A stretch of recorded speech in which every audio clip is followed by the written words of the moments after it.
y esta mañana vamos a seguir nuestro estudio. Bueno, la verdad es que quiero agradecerles por haberme acompañado hasta acá en Levítico.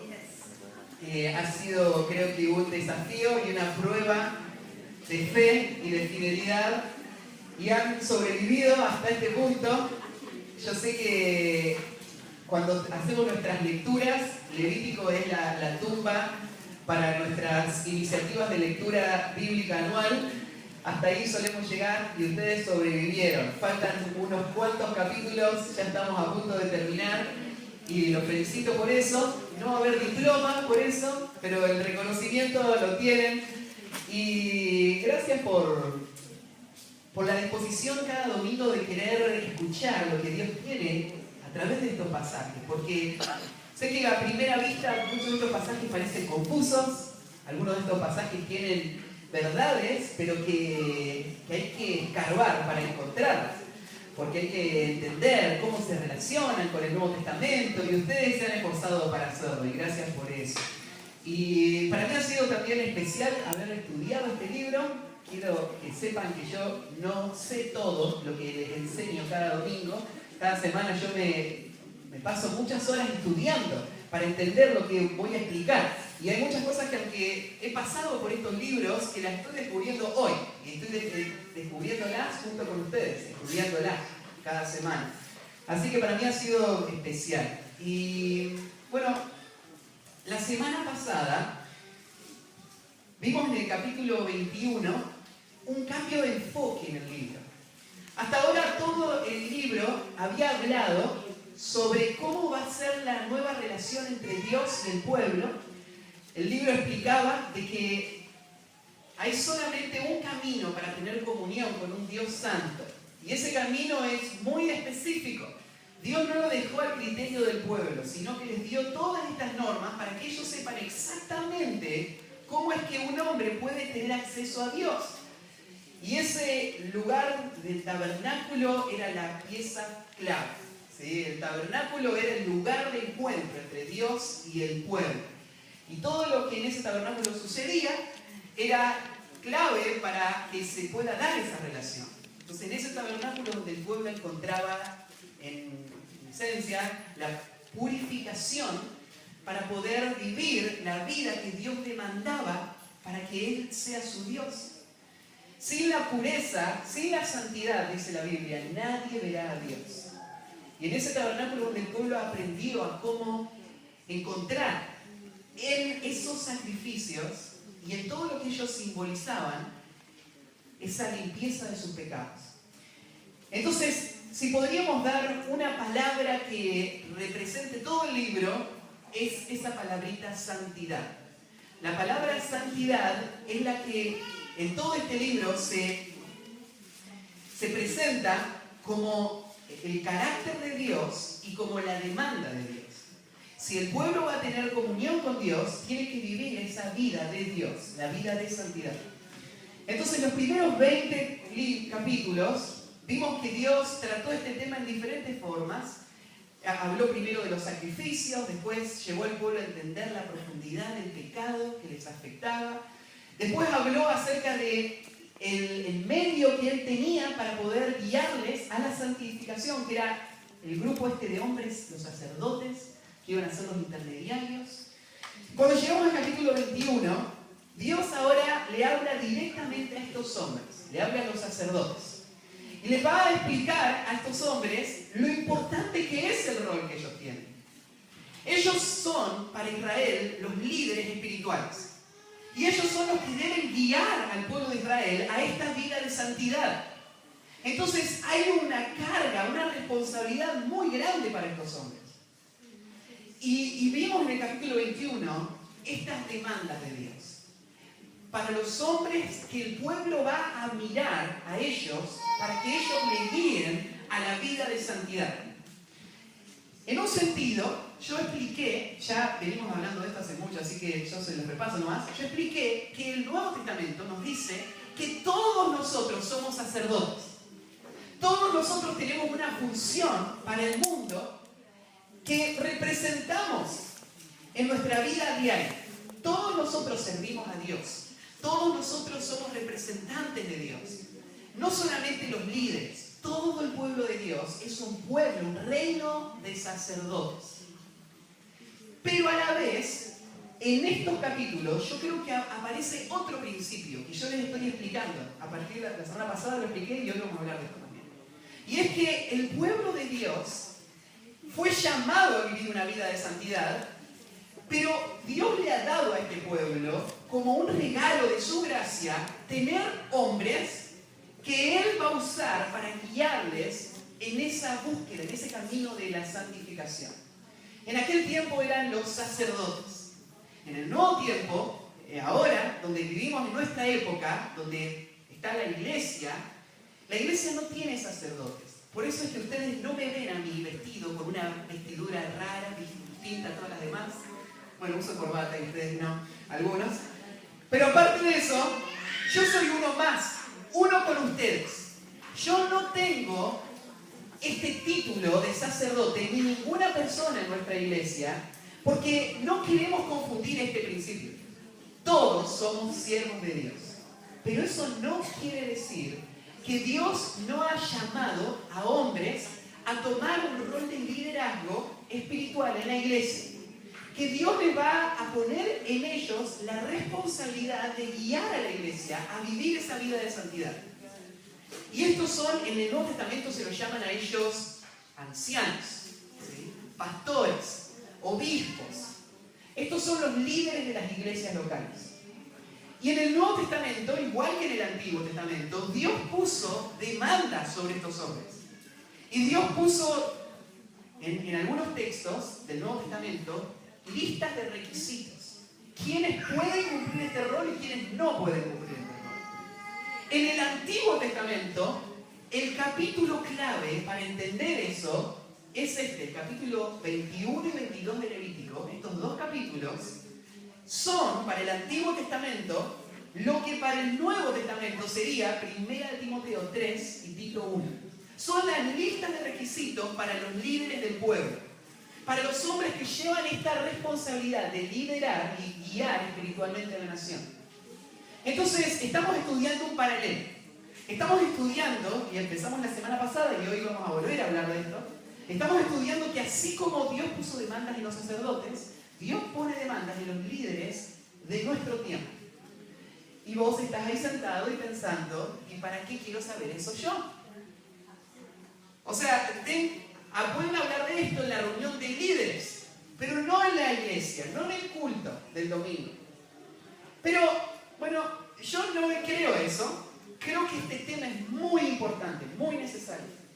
Vos, aunque nunca llegues a ser un anciano o un líder dentro de la iglesia, vos tenés que entender cómo Dios define ese rol y las demandas que pone sobre ese rol. En primer lugar, porque todo lo que Dios pide del anciano, Él te lo pide a vos también. Solamente que Dios le dio al anciano la responsabilidad de ser tu ejemplo, tu modelo. Dios le dice a la iglesia, miren a estos hombres e imiten a estos hombres y vivan la vida que ellos viven. Ustedes deben vivir la clase de vida que viven los líderes espirituales. Pero eso nos lleva a un problema. Si la iglesia no tiene los líderes que debe tener, ¿qué puede esperar el resto de la iglesia? ¿A quién van a imitar? ¿Quiénes les van a guiar a vivir la vida espiritual? Y eso nos lleva al segundo punto. Hay algunos de ustedes que sí Dios los va a guiar a ser esos líderes espirituales y a convertirse en ancianos dentro de la iglesia. Y nuestra iglesia tiene que entender qué clase de rol es este, para que no menospreciemos ese rol y menospreciando destruyamos este principio. Creo que no llegan a entender completamente lo importante que es este tema. Pero quiero leer un pasaje, dejen un dedito ahí en Levítico capítulo 22 y vayan a 1 Timoteo capítulo 4, 1 Timoteo 4. 1 Timoteo 4, versículo 12. Acá Pablo le está hablando a un pastor joven se llama Timoteo. Pablo lo encomendó la tarea de pastorear la iglesia en Éfeso. Y ahora Pablo se entera de que Éfeso está pasando la mano. Hay problemas dentro de la iglesia. ¿Y sabes a dónde apunta Pablo? Al líder. Pablo lo que apunta no es arreglar todos los problemas, sino a escribirle una carta al pastor de esa iglesia para decirle cómo tiene que él enfrentar estos problemas y la clase de hombre que él debe ser. Y mirá el versículo 12. En el capítulo 3 aparece toda esa lista de requisitos para los ancianos, pero mirá el versículo 12. Dice así: ninguno tenga en poco tu juventud, sino sé ejemplo de los creyentes en palabra, conducta, amor, espíritu, fe y pureza. ¿Viste dónde apunta Pablo? Vos como líder fuiste llamado a ser el modelo, el patrón, el ejemplo a seguir dentro de la iglesia. Sé el ejemplo que debes ser. Sigue adelante. Entre tanto que voy, ocúpate en la lectura, la exhortación y la enseñanza. Él tiene que ser un ejemplo y tiene que ocuparse de estas tareas para poder guiar la lectura, la exhortación y la enseñanza. No descuides el don que hay en ti, que te fue dado mediante profecía, con la imposición de las manos del presbiterio. Ocúpate en estas cosas, permanece en ellas, para que tu aprovechamiento sea manifiesto a todos. Entonces Timoteo hace de esto tu prioridad, esto tu ocupación. Pero quería llegar al versículo 16. Mirá cómo termina. Ten cuidado de ti mismo y de la doctrina. Timoteo, pase lo que pase, quiero que vos pongas en la parte más alta de prioridades, ser el hombre que debes ser y guardar la enseñanza tal como yo te la entregué. ¿Por qué? Pues haciendo esto, te salvarás a ti mismo y a los que te oyeren. ¿Vos entendés lo que está diciendo Pablo? Él está diciendo, bueno, Pablo no duda de que Timoteo es salvo, Timoteo es un hijo de Dios, pero Timoteo, aunque un día va a ir al cielo, él está acá en la tierra en una lucha contra su propio pecado. ¿Cómo él va a vencer su pecado? Bueno, él va a vencer su pecado ocupándose de estas cosas, buscando ser el ejemplo que él debe ser, ocupándose en la palabra y en la obediencia a la palabra.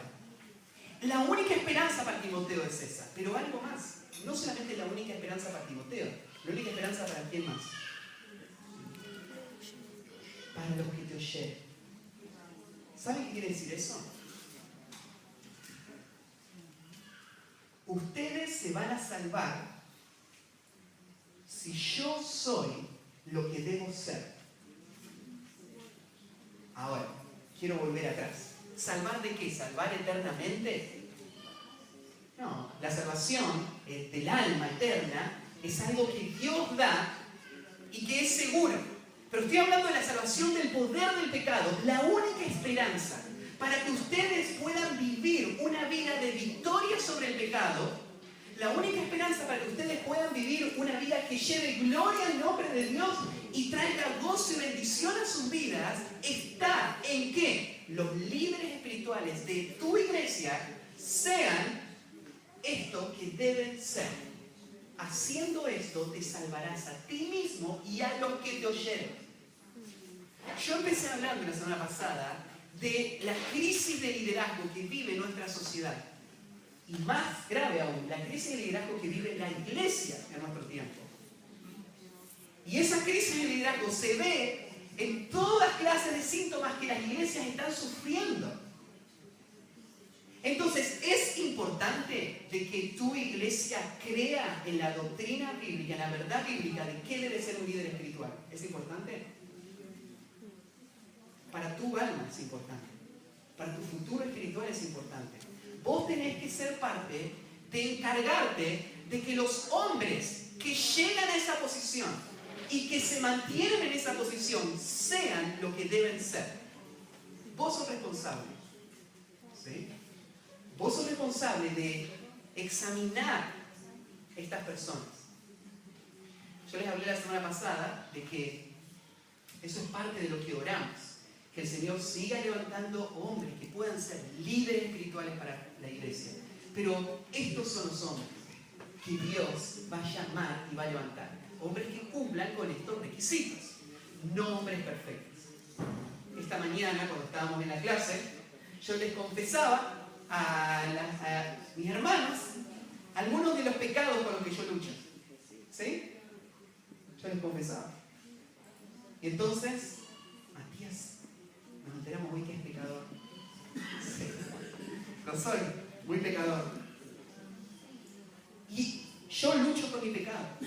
Pero hay demandas específicas que Dios ha puesto sobre el liderazgo que no son negociables. Hay una línea que marca la estatura espiritual que deben dar las personas que ocupen estos roles.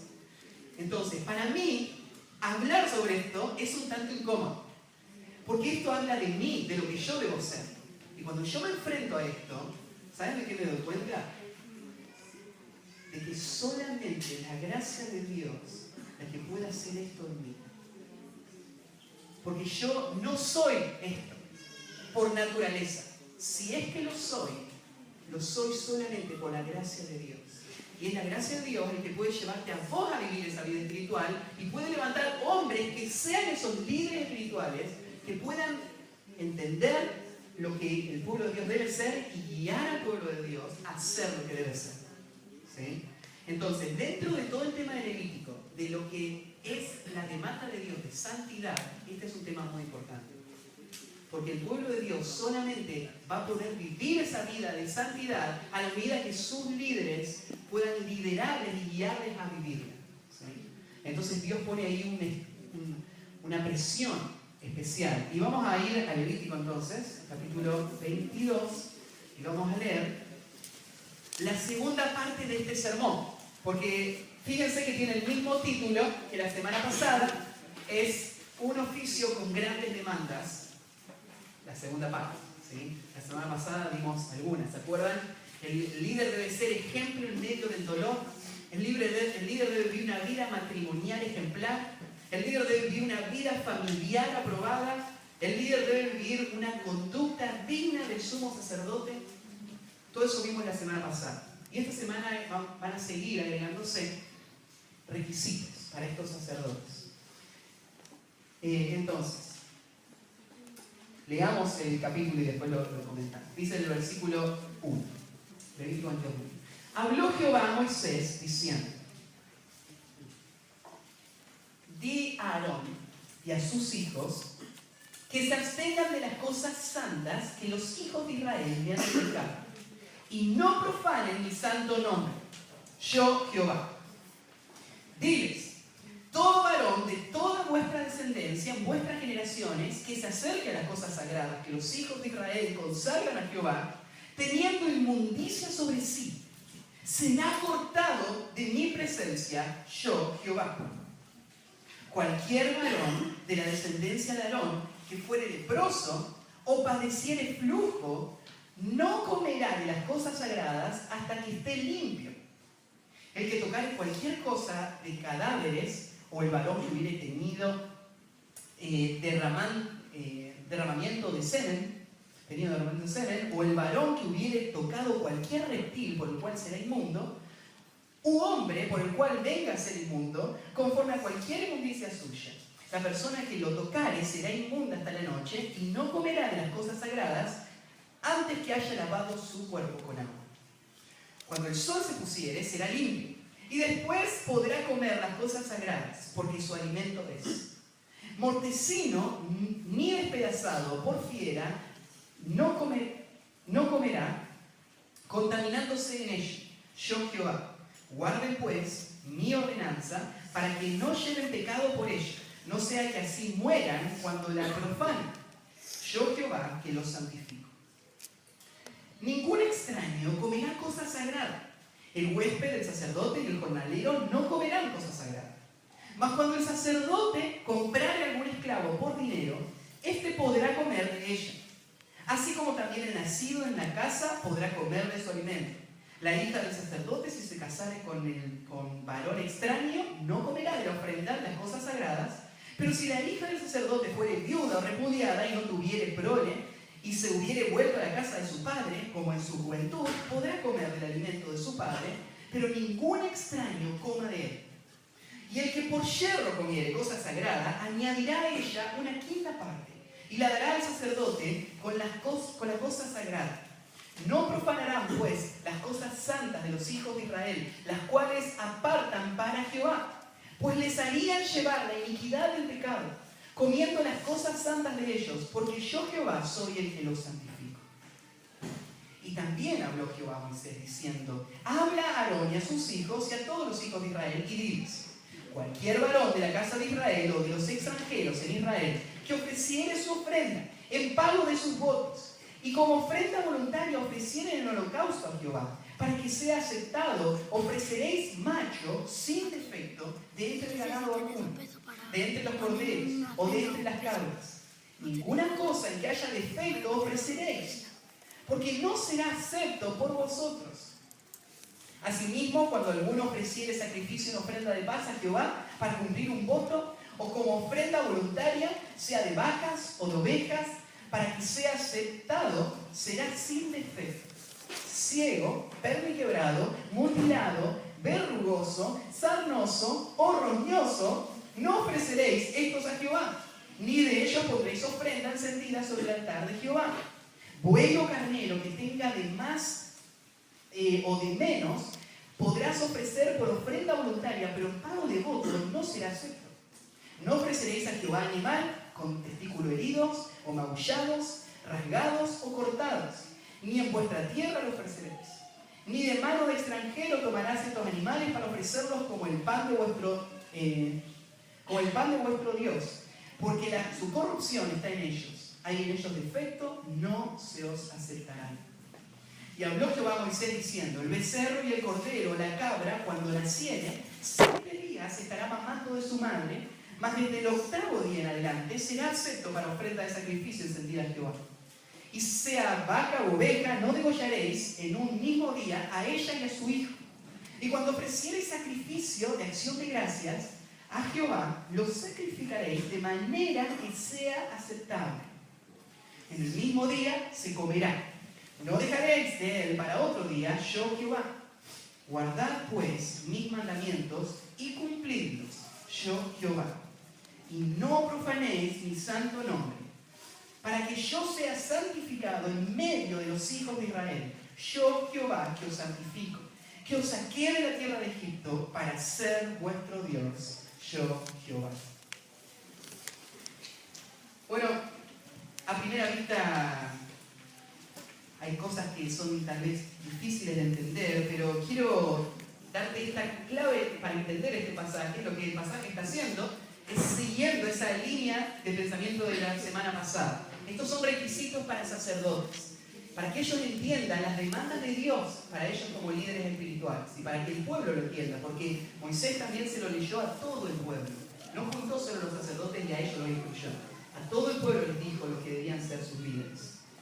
Bueno, hay 3 puntos en tu hojita y vamos a ir al primero. El primero es así: ningún sacerdote que se vuelve ceremonialmente impuro puede participar de las actividades sagradas.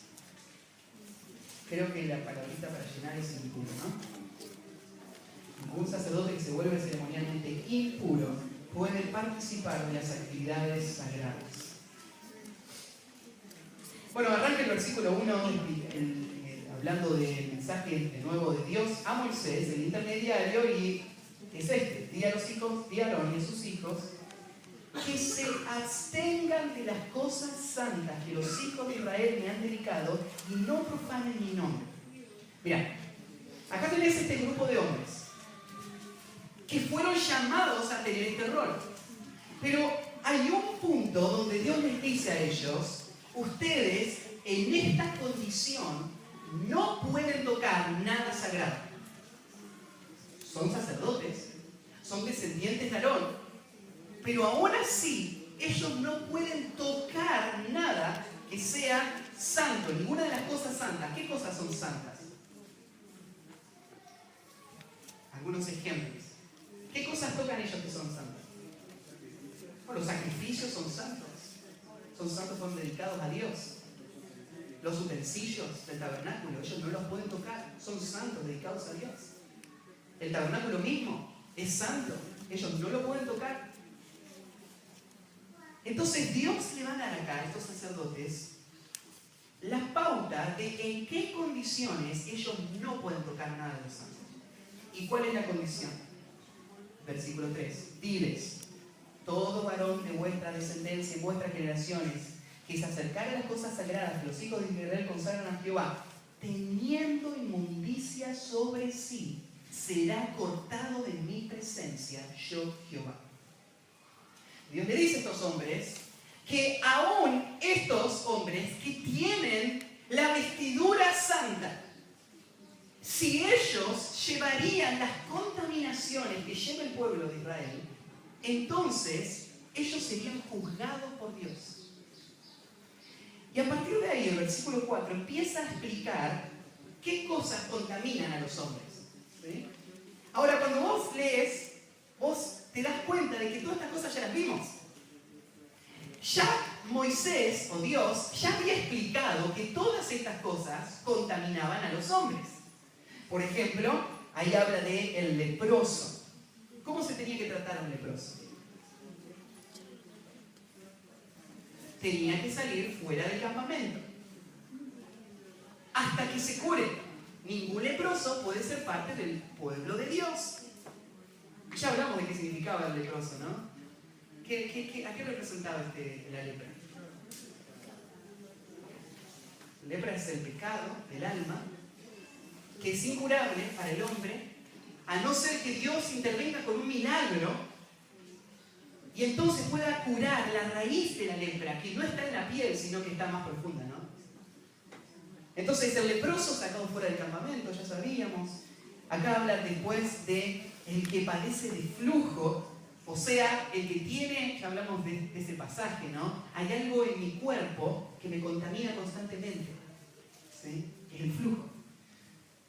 El flujo contamina a la mujer y el flujo contamina al hombre, constantemente.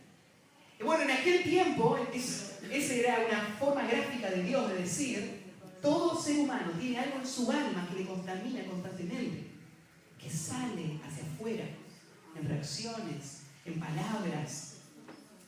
Ya hablamos de eso, ¿no? El flujo contamina, no comerá las cosas sagradas. Bueno, da dos ejemplos, después explica algunos ejemplos más, ¿sí? Ahora, ¿por qué vuelve a repetir esto? Ya dijo él que cualquier leproso es inmundo. ¿Por qué ahora necesita explicarle al sacerdote que si él fuese a ser leproso, entonces él también sería inmundo? ¿Por qué hace falta decírselo al sacerdote?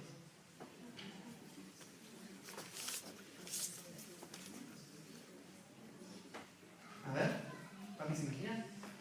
¿Por qué? Porque corre el riesgo el sacerdote de creer que es distinto. Corre el riesgo de pensar que él no está bajo las mismas normas que está el pueblo, ¿no? Y que él puede tapar la inmundicia de su carne con las vestiduras santas de Dios. Y eso no se puede. El sacerdote está bajo las mismas normas que el pueblo. Y Dios se toma el trabajo de volver a decirle esto al sacerdote, para que ninguno piense que el cargo me exime a mí de las responsabilidades. Mucho más, el sacerdote está puesto sobre otra posición. Este sacerdote, una de las tareas principales que tiene el sacerdote es justamente esa, ¿no? Es poder discernir entre lo santo y lo inmundo. Esa es su tarea, ¿no? Poder saber qué es santo y qué es inmundo. Poder examinar físicamente a una persona para ver si tiene lepra y él ser el que lo saque del campamento. Poder entrar a una casa y evaluar la casa y ver si en esta casa hay manchas de lepra y destruir toda la casa. La tarea principal del sacerdote es discernir en el pueblo la inmundicia del pueblo para poder sacarla del campamento. Ahora, ¿qué acto extremo de hipocresía podría llevar a este hombre a tomar este rol de ser el juez que discierne en los demás la inmundicia y no examina su propia vida, ¿él no está puesto también bajo estas normas? Él debe ser el primero en ser examinado. Por eso es que Pablo le dice a Timoteo, ten cuidado de ti mismo. Y entonces vas a salvar a otros. ¿Cómo yo voy a limpiar el pecado o discernir el corazón del otro hermano si yo no aprendí a luchar contra mi propio pecado y examinar mi propio pecado y a tener victoria sobre mi propio pecado? No se puede. La inmundicia contamina al sacerdote tal como al pueblo. ¿Y por qué para Dios distinguir entre lo santo y lo inmundo era tan importante? ¿Por qué Dios pone tanto énfasis en este hecho de que ellos sean santos? Eso lo repite una y otra vez. Yo soy santo. Dios lo que le va a decir, y ahora lo vamos a leer más adelante, es: yo los salvé a ustedes para que sean un pueblo apartado de este mundo, distinto a este mundo. ¿Y qué es lo que hacía distinto al pueblo de Israel al resto de las naciones? Justamente estas demandas de santidad de Dios. Esta era la forma visible que el mundo tenía de darse cuenta, y ellos tenían de darse cuenta, de que eran distintos al mundo. Lo único que nos hace distintos, o sea, mirá, hoy vos venís acá y estás vestido igual que la gente que está ahí afuera, ¿no? Compraste tu ropa en el mismo lugar, vivís en las mismas casas, vas a los mismos trabajos. ¿Qué te hace distinto del mundo? La santidad. La forma en la que se expresa en tu vida este temor y obediencia a Dios. Si nosotros abandonamos la santidad, entonces perdemos nuestra identidad. Y por eso Dios le da tanta importancia a esto. Y por eso Dios le da tanta importancia a que los líderes del pueblo sean hombres que se examinan y están ellos mismos frente al escrutinio de los demás. ¿Quién iba a ayudarle a un sacerdote si él contraía lepra? ¿Qué pasaba respecto a un sacerdote como contraía lepra según este versículo? Él no podía tocar nada santo porque está inmundo. Tiene que tener un respeto por las cosas sagradas de Dios tan alto que haga que él inmediatamente reconozca que él no puede tocar lo santo. Y tiene que llevarle a ir y buscar otro sacerdote que le examine, como cualquier otra persona. Y él va a exponerse, ¿no? Le van a revisar su cara, sus brazos, su cabeza, su barba, ¿se acuerdan? Todo, para ver si hay algún signo de lepra. Y si hay un signo de lepra, ¿qué van a hacer con este hombre? Lo van a sacar del campamento. Va a salir fuera. Ahora, supongamos que Dios milagrosamente curaba a este hombre. ¿Qué iba a pasar con este hombre? Bueno, este hombre es descendiente de Abrón. Este hombre fue ungido para esta tarea. Y este hombre no tiene ninguna condición que le elimine de la tarea. Porque ahora ya se curó de la lepra. Entonces, ¿qué hacía? Vuelta de nuevo a ser sacerdote. Mientras esté en esa condición de inmundicia, él no puede tocar nada santo. Lo que hacía esto era que en la mente del pueblo, Dios elevaba estas cosas a un nivel de sumo cuidado. Las cosas sagradas no se pueden tocar con manos sucias.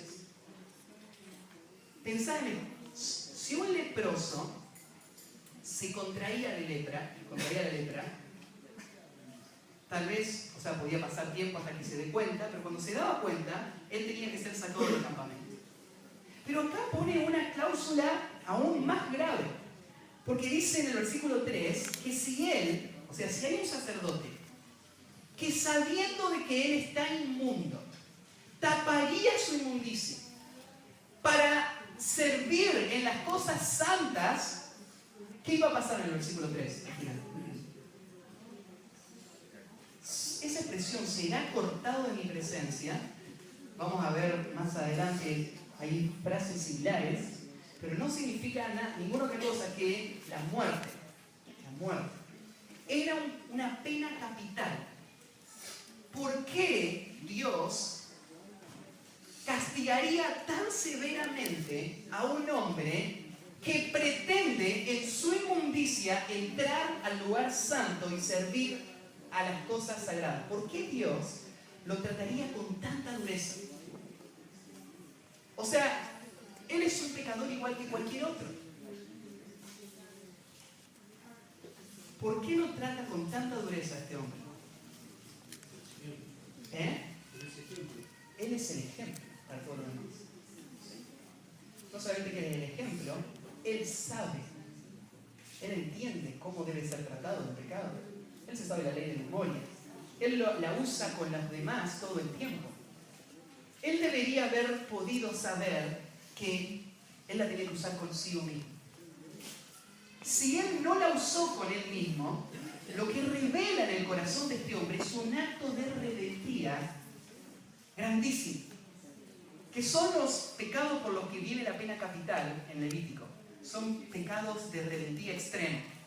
¿Y por qué es un acto de rebeldía extremo este? Bueno, porque es un hombre que solamente está preocupado por su función, por mantener su imagen, su figura, y él no tiene temor a Dios. Si este hombre está dispuesto a servir en su inmundicia, en las cosas sagradas, lo que demuestra es que él no tiene una voluntad rendida a la santidad de Dios, sino que tiene solamente una agenda personal de lograr sus objetivos. Y esta persona va a ser tratada con la mayor severidad. Ahora, yo expliqué, esto que estamos estudiando no es exactamente la misma realidad que se vive hoy. Porque nosotros no somos la nación de Israel, nosotros somos la iglesia. Nosotros no tenemos sacerdotes, tenemos ancianos. Pero el principio de que Dios espera del anciano que sea ejemplo y que si vendría esta situación debería ser tratado el pecado del anciano tal como el de cualquier otra persona, eso sí está en el Nuevo Testamento. ¿Se acuerdan cuando Pablo le habla a Timoteo y le dice: contra un anciano no admitas acusación? El anciano tiene que ser protegido. Nadie tiene que hablar mal de los ancianos. Nadie puede en su casa hablar mal de un pastor o un anciano en ninguna manera. Eso sería una murmuración. Y si alguien viene a hablarte mal, pues no lo debes permitir. Pero eso no quiere decir que estas personas pueden vivir como quieran vivir y nadie va a hacer nada. Porque dice así, el versículo sigue, ¿no? Si persisten en pecar, repréndeles delante de todos para que los demás también teman. Si un anciano peca, ¿cuál es la responsabilidad del miembro de la iglesia? ¿Cuál sería la responsabilidad? Y exhortar, ¿no? Como dice Mateo 18. Estando tú y él solo. Él no tiene que ir a hablar con nadie más. Él tiene que ir y hablar con la persona. Y yo le expongo lo que veo. Si él no recibe la corrección, ¿qué tiene que hacer? Hay que buscar a otro. Siendo que un anciano, probablemente a quien quieras buscar es a otro anciano, a otra persona que respeta, que el pastor o el anciano respeta, ¿no? Y ir y contarle a esa persona la situación. Y con esa persona van y le hablan. Si no escucha a ellos, ¿qué deben hacer? Bueno, hay otros líderes, ¿no?, de la iglesia que deben evaluar la situación. Y debería llevar el proceso la misma dirección que lleva el proceso en cualquier miembro de la iglesia. El pecado es algo que es tratado en todos los creyentes en la misma forma. La única diferencia, bueno, es ¿no es cierto?, principio, hay un cuidado especial que tenemos que tener por los líderes. Como dice Pablo, contra un anciano no admitas acusación. Hay un cuidado especial, pero ese cuidado especial no quita que no llegaría el punto a una disciplina formal de parte de la iglesia. Y entonces ese último, repréndele públicamente. ¿Sabes lo que muestra? Que el hecho de que él tenga un cargo público hace que la disciplina por un pecado de rebeldía sea mucho más grave que lo que sería la disciplina en otro miembro de la iglesia. Porque hay una expectativa mucho más alta para él. Pues sí, pero si yo soy un creyente igual que todos los demás, ¿por qué hay una expectativa distinta hacia mí? Hay una expectativa distinta por el rol que ocupás. Y vos debés vivir de acuerdo a este rol. Entonces, en eso encuentro un paralelo entre lo que sucedía en aquel tiempo y lo que sucede hoy. Pero ustedes ven con qué claridad lo explica. Miren cómo sigue. No, tendría más versículos, pero...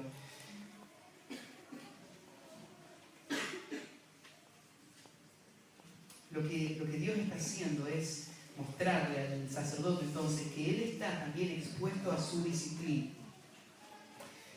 Después aparece algo más que quería mencionar. Ahí en el versículo 7, cuando el sol se pusiere, será limpio y después podrá comer las cosas sagradas. Perdón, versículo 6, al final. No comerá de las cosas sagradas antes que haya lavado su cuerpo con agua. Hay un rito que tenía que cumplir este hombre cada vez que sucediera algo así, porque era algo probable, ¿no? Imagínense, ¿se acuerdan? La semana pasada yo mencioné la historia del buen samaritano y hablamos de ese sacerdote que venía cruzando y vio a este hombre medio muerto. Imagínense que él se acercaba, lo ayudaba y moría el hombre, y ahora el sacerdote se contaminó con el muerto. Él no podía lavarse la sangre y ir a servir al templo. Él tenía que cumplir un rito de purificación, que iba a llevar un tiempo y que iba a terminar con un lavamiento. Ese lavamiento lo que era un testimonio. El lavamiento en realidad no le lavaba la inmundicia, sino que era más bien un testimonio de que él había sido lavado. Te digo, no lavaba la inmundicia porque imagínate un leproso. El leproso no se lavaba bañándose, ¿no? Pero se tenía que lavar después de haber sido sanado. El lavamiento era un testimonio, en este caso del bautismo, era un testimonio de haber sido limpiado, de haber sido lavado. Entonces esto es lo que él hacía el sacerdote. Y después de eso, entonces, él volvía a ese error. Y es algo interesante para mí porque lo que exime a este hombre, lo que saca a este hombre de su rol, es esta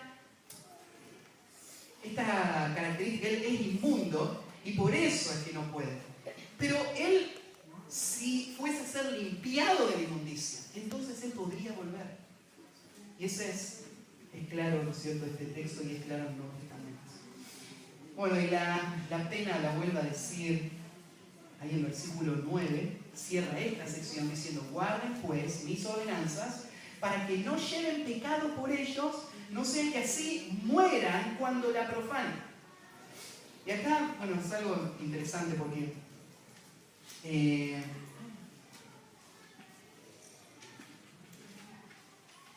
vuelve a definir ahí al final cuál sería la consecuencia, y usa la palabra, ¿no es cierto?, ahí directamente, que ellos mueran cuando profanen. Bueno, ¿qué significa profanar? ¿Qué significa profanar? No usamos mucho la palabra. A ver. No escucho el término, pero... ¿Qué sería? Fuerte, a ver. ¿Qué es profanar? Estropear, arruinar. Usar algo santo, tratarlo como algo común. Claro. Hay algo que yo menosprecié y ahora perdió, por ejemplo, en el templo. El lugar, la expectativa de esto es que todo en el templo refleje la persona de Dios y la santidad de Dios. Pero acá están estos hombres que están sirviendo a Dios y en vez de reflejar la gloria de Dios y la santidad de Dios en ese templo, con su inmundicia lo que ellos están haciendo es mostrando el templo como si fuese a ser vil, como si fuese a ser menospreciable, como si no tuviese ningún valor la verdadera santidad, sino que lo único que tiene valor son los ritos continuos de ese lugar. Y cuando eso pasa, lo que sucede es que se profana el templo. En aquel tiempo, profanar algo era algo muy serio, porque después requería todo un proceso de purificación para que vuelva a demostrarse en todo el mundo que eso es un lugar santo. Si yo trato lo santo como si no fuera santo, entonces el mundo percibe eso y la restauración de eso es algo que va a llevar un proceso. Y esto creo que es una de las grandes tragedias de nuestro tiempo. La iglesia no es tratada como algo santo, cuando Dios sí lo trata como algo santo. Si vos ves ahí en 1 Timoteo, capítulo 3, al final del capítulo, cuando Pablo le habla a Timoteo, le dice que estas cosas yo te escribo para que sepas cómo conducirte en la casa de Dios, que es la iglesia del Dios viviente, columna y baluarte de la verdad. La iglesia local de San Justo es algo santo, sagrado. No debe ser tratado como vulgar, como común, como superficial. No debe ser tratado como si no tuviese valor lo que hacemos acá adentro, porque nuestra iglesia representa a Dios frente al mundo. Y Dios debe ser visto como santo. Y por eso Dios pone esta demanda en los líderes. Ellos deben guiar a la iglesia a que la iglesia entienda la santidad que hay en las cosas que administran estos hombres. Y debemos nosotros entender, y la iglesia entender. Segundo lugar, ningún hombre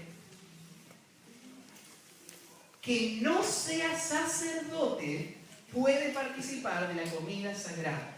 Ningún hombre que no sea sacerdote puede participar de la comida sagrada.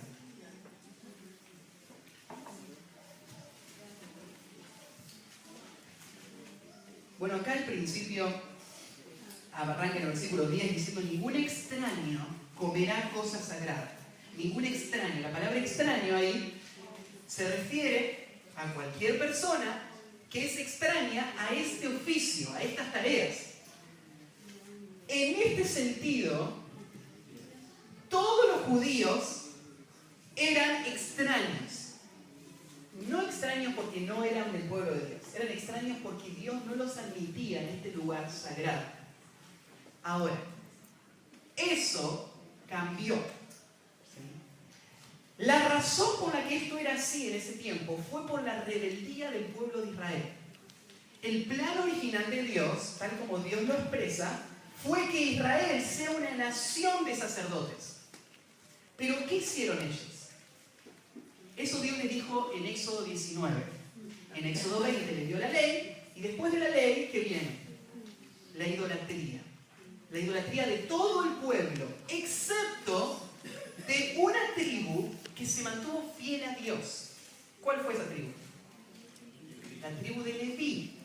Y entonces Dios lo que hizo fue elegir a la tribu de Leví para que ellos sean sacerdotes. Porque Dios demanda en el sacerdote una lealtad exclusiva. Y esta acción del resto de las tribus les descalificó permanentemente de esa tarea. Una sola acción les descalificó para siempre de ser sacerdotes para Dios.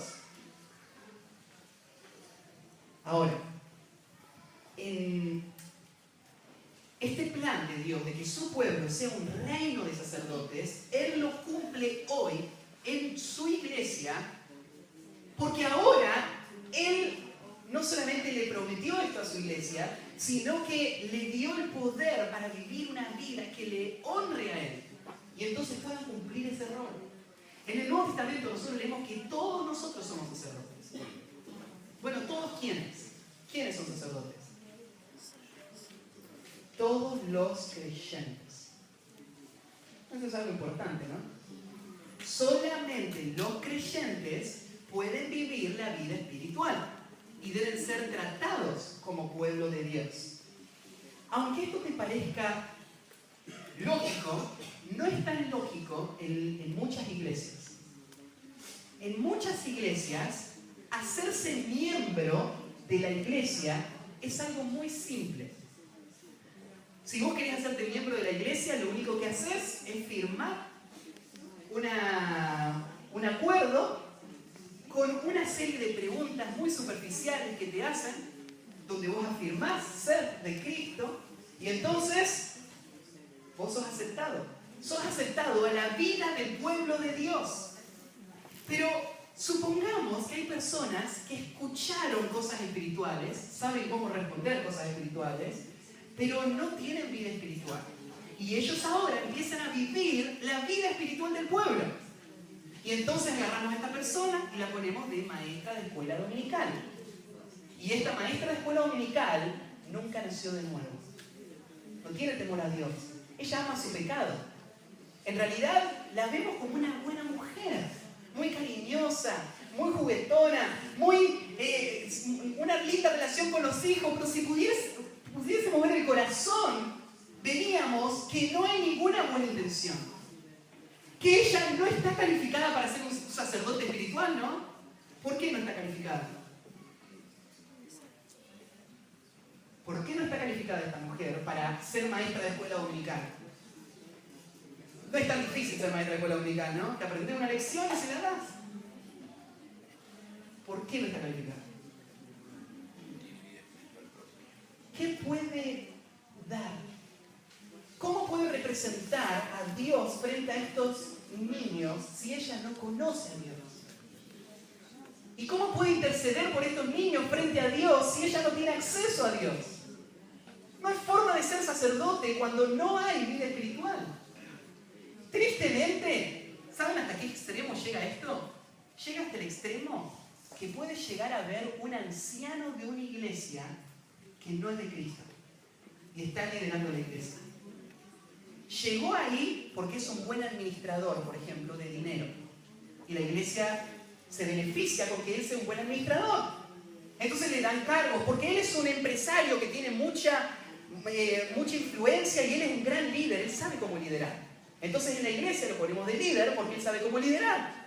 Y llegó a ser un anciano de la iglesia, el líder. Y él no es un sacerdote, no está capacitado para hacerlo. Ninguna persona que no sea un sacerdote puede comer, en este caso, de las cosas sagradas. ¿Por qué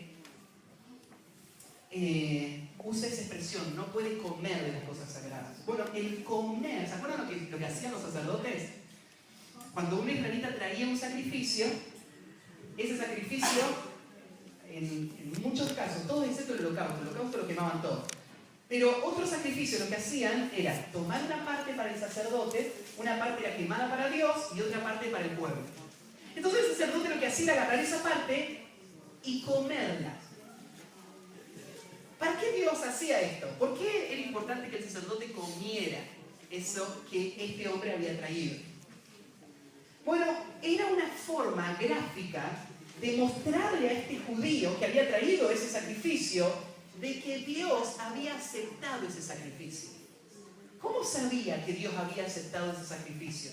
Bueno, acá tengo un hombre de Dios, un hombre que fue puesto por Dios en este rol, un hombre que usa las vestiduras santas y este hombre está comiendo de este sacrificio. Si este sacrificio no fuese a ser aprobado, lo que pasaría es que este hombre sería castigado por Dios. Entonces, como este hombre santo está comiendo mi sacrificio, yo tengo paz de que Dios aceptó mi sacrificio. Estos hombres, los sacerdotes, tenían esta función: poder corroborar y confirmar al pueblo de Dios en su vida espiritual. Es muy importante. Imagínate si vos tenés un hombre que no tiene vida espiritual, que los está confirmando a otros en su vida espiritual. ¿O nunca lo escuchaste? Yo lo escucho todo el tiempo. Prendo la radio, ya saben ustedes que yo con la radio a veces empiezo a deambular y justo el Señor me lleva a hacer las cosas. Pero a veces deambulo en la radio, es mi único momento de escuchar lo que pasa en el mundo exterior. No tengo tele, me meto en mis libros toda la semana, así que ni con gente, ni me entero lo que pasa. Entonces a veces mientras voy del CCP a la casa, prendo un rato la radio y escucho. Y a veces pongo en la radio, ¿no es cierto?, lobos, falsos maestros, que le hablan a la gente y le aseguran a la gente que ellos tienen vida espiritual. Y le dicen: que ellos le están dando un beneficio espiritual a ellos con lo que ellos están haciendo. Pero ¿qué beneficio espiritual están hablando? Si ellos no son de Cristo, no tienen la verdad. Pero este pueblo ahora engañado, esta gente engañada por ellos, son guiados ahora a su destrucción. Entonces, el que come las cosas sagradas, el que afirma a las personas en su vida espiritual, esta persona tiene que ser un sacerdote legítimo. Un sacerdote legítimo. ¿Qué era un sacerdote legítimo? ¿Cómo llega una persona a ser sacerdote? Arranca primero por elección. Él nació ya para ser sacerdote. ¿Sí? Sigue por un proceso en donde él creció y él llegó el día donde lo ordenaron sacerdote. Y él hizo toda una ceremonia que le confirmó a él que él es sacerdote. Hubieron autoridades espirituales que reconocieron que él es un sacerdote legítimo. ¿Cómo? Miran su historia familiar, él es un sacerdote legítimo, miran su conducta, chequean su impureza, él puede cumplir este rol, él es un sacerdote. Y así pasa con la iglesia también, ¿no? La iglesia tiene un sistema que lo llamamos la membresía. ¿Qué es la membresía de la iglesia? La membresía de la iglesia es el proceso que usamos acá en nuestra iglesia, donde personas espirituales examinan a los que dicen ser de Cristo. Y a través de ese examen, nosotros llegamos a la conclusión de que si lo que ellos dicen es cierto o no. Y si creemos que sí es cierto, entonces les reconocemos como parte del pueblo de Dios. ¿Sí? Le bautizamos y le hacemos miembro. Una persona que no ha hecho ese proceso, acá, nunca ha sido afirmada por las personas espirituales como parte del pueblo de Dios. La afirmación oficial de que vos sos parte del pueblo de Dios viene ese día cuando la iglesia reconoce que lo que vos decís y lo que vos hacés muestra que vos sos de Cristo. Y entonces la iglesia te recibe y ahora venís a vivir la vida del pueblo de Dios. Ahora, vos decís, y entonces si yo no me bauticé, ¿qué hago acá? Bueno, vos sos nuestro amigo espiritual, ¿sí? Nosotros te estamos enseñando la verdad de Dios. Hay muchos de ustedes que vemos que hay respuesta espiritual en sus vidas, pero le estamos acompañando en un proceso hasta que llegue ese día donde ustedes se hagan miembros de nuestra iglesia. Cuando llegue ese día, va a ser un día muy especial, un día de celebración, porque la iglesia te va a abrazar como parte de la familia espiritual, ¿sí? Y eso es lo que están haciendo ustedes en las clases cuando vienen acá a la escuela dominical y van al primer nivel y al segundo nivel y llegan a la membresía, pero el principio está: nadie puede comer las cosas sagradas si no es un sacerdote legítimo. La pregunta después viene: ¿quién es un sacerdote legítimo? Y ahí hay toda una explicación que no la vamos a estudiar, pero detalles de cuáles son los familiares del sacerdote que pueden y no pueden comer de esta comida. Bueno, pero quiero ir al último punto. El último punto dice así. Encima este punto es muy lindo, pero vamos a tener que apurarlo un poquito. El último punto dice así: ningún sacerdote puede ofrecer a Dios aquello que no es aprobado por él. Ningún sacerdote puede ofrecer a Dios aquello que no es aprobado por él. Y ahí empieza en el versículo 18 diciendo: hablaron a sus hijos y a todos los hijos de Israel, diciendo: cualquier varón de la casa de Israel o de los extranjeros en Israel que ofreciere su ofrenda, y acá explica las diferentes ofrendas que ellos ofrecen. Versículo 19: para que sea aceptado, ofreceréis machos sin defecto entre el ganado vacuno. Versículo 20: ninguna cosa en que haya defecto ofreceréis, porque no será acepto por vosotros. Acá hay otro requisito para el sacerdote. Si él va a ser un sacerdote, él debe reflejar en todas sus actividades lo que él piensa en cuanto a la gloria de Dios. Siendo que Dios es un Dios perfecto, él tiene que hacer todas las cosas al grado máximo de perfección que su humanidad le permita. ¿Qué sacrificio es perfecto? Bueno, si vos mirabas los sacrificios de aquel tiempo, la perfección no existe, ¿no? Porque hay defectos mínimos que todos los cuerpos tienen. Por ejemplo, vos sabés que si vos dividís tu cara a la mitad, tu lado derecho no es igual que el lado izquierdo. ¿Sí? Hay una deformidad natural que vos tenés en tu cuerpo. Hay deformidades, ¿no es cierto? Y, por ejemplo, decía, el sacerdote que tiene nube en el ojo, o sea, tiene que tener visión perfecta el sacerdote. No tiene que tener marcas de ninguna clase en todo su cuerpo. No tiene que tener... Y ahí está toda una lista de requisitos. Pero sobre esa lista de requisitos pone un requisito mucho más extremo. Dice tiene que ser sin defecto. El sacrificio, por ejemplo, que traían, ni un pelo de defecto podía tener. Bueno, la verdad es que no existen esos sacrificios. Bueno, en realidad sí. Estas demandas, parte de lo que hacían era mostrarle al pueblo de Israel que no hay sacerdotes perfectos, que no hay sacrificios perfectos, entonces que todo este sistema no sirve. Todo este sistema no nos puede ayudar para ser limpios. Necesitamos un sacerdote perfecto y un sacrificio perfecto, que no existe. Bueno, sí existe. Y era justamente lo que Dios estaba anticipando a través de todos estos sacrificios.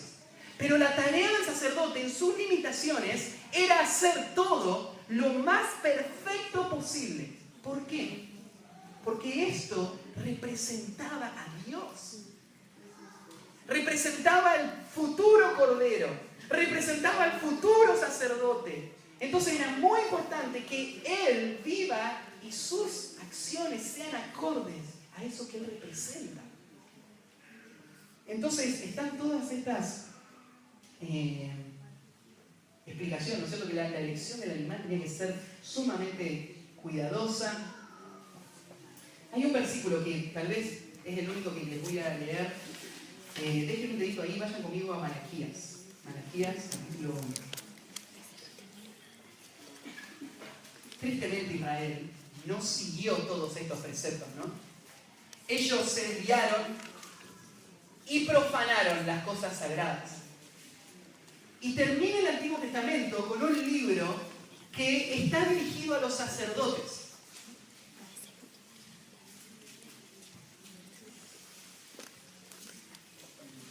Y está dirigido a demostrar las violaciones que se hacían constantemente a la ley de Dios por los sacerdotes.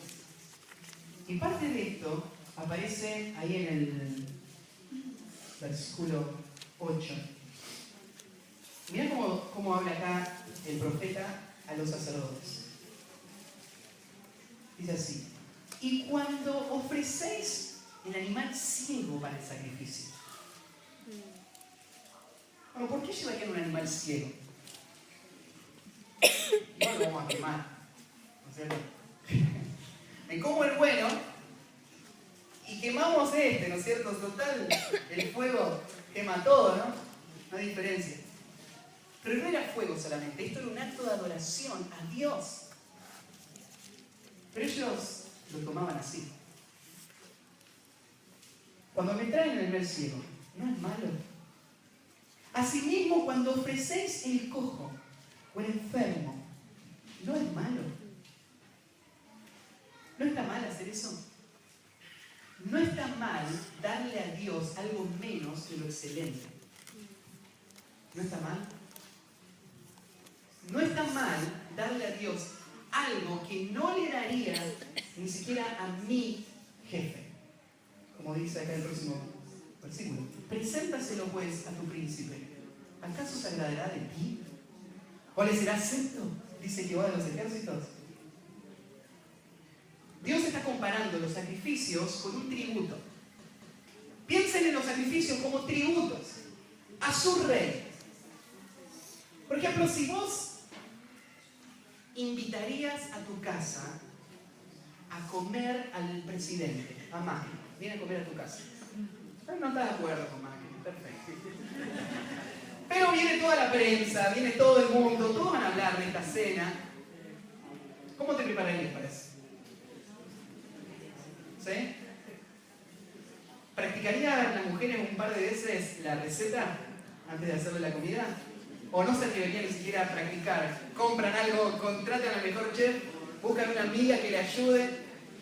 ¿Saldrías a buscar alguna amiga que tenga los mejores cubiertos, la mejor vajilla? ¿Sí? ¿Te encargarías de tapar ese agujero que está todavía en la pared de tu casa, que nunca arreglaste? ¿O de arreglar la puerta que se cayó y que hasta ahora, ¿no es cierto?, la tenías atada con alambre?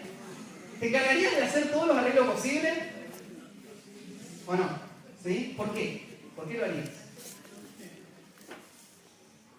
Bueno, la persona con la que voy a estar compartiendo merece, o por lo menos en apariencia debo darle, ¿no?, algo que supuestamente merece esta persona.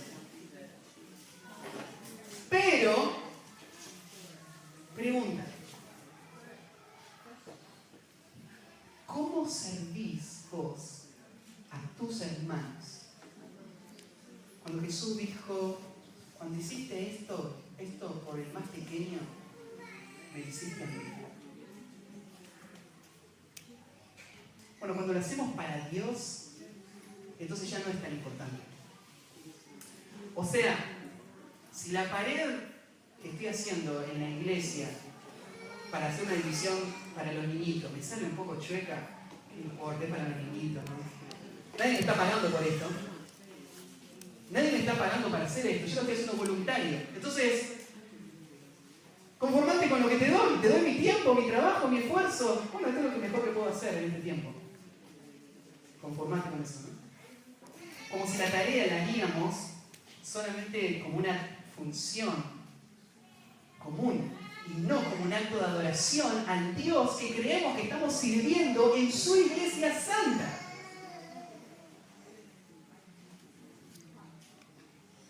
Tenemos que reflexionar en esto, porque uno de los grandes problemas que veo en mi vida es no dar el valor que tiene cada actividad espiritual que el Señor me permite hacer, y ser descuidado, negligente, con cosas que deberían ser sagradas y santas. Cada acción de cada persona, no solo cae cuando construís la pared de tu iglesia. Cuando vos vas a hacer algo en cualquier ámbito, ¿no dijimos que todas las cosas que hacemos son actos de adoración a Dios? ¿No debería estar caracterizada nuestra vida por una actitud de excelencia en todo lo que hago, porque lo hago para Dios?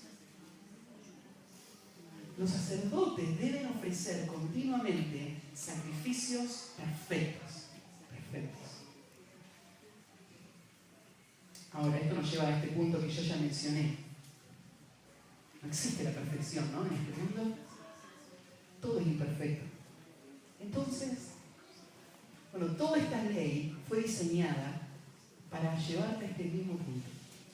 Mira, para ser libre de tu pecado vos necesitas un sacrificio perfecto ofrecido por un sacerdote perfecto.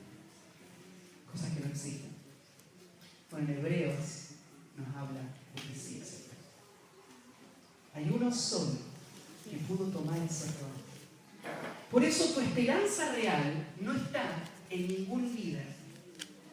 Mi rol es reflejar a Cristo con todas mis fuerzas, lo mejor que yo pueda, con la obra que Dios hace en mi corazón para agradarle a Él. Pero tu única esperanza es Cristo. Él es el único sacerdote perfecto. Él es el único que puede guiarte a tu salvación, a la salvación de tu pecado. Él es el único sacrificio. ¿Por qué seguís intentando complacer a Dios con tus buenas obras cuando es imposible? No hay sacrificio perfecto fuera de uno solo, el que Cristo ya hizo por vos. Esa es tu única esperanza. Aferrate a ese sacrificio. Cree en ese sacrificio, confía en ese sacrificio, y el Señor te va a dar lo que ese sacrificio compró.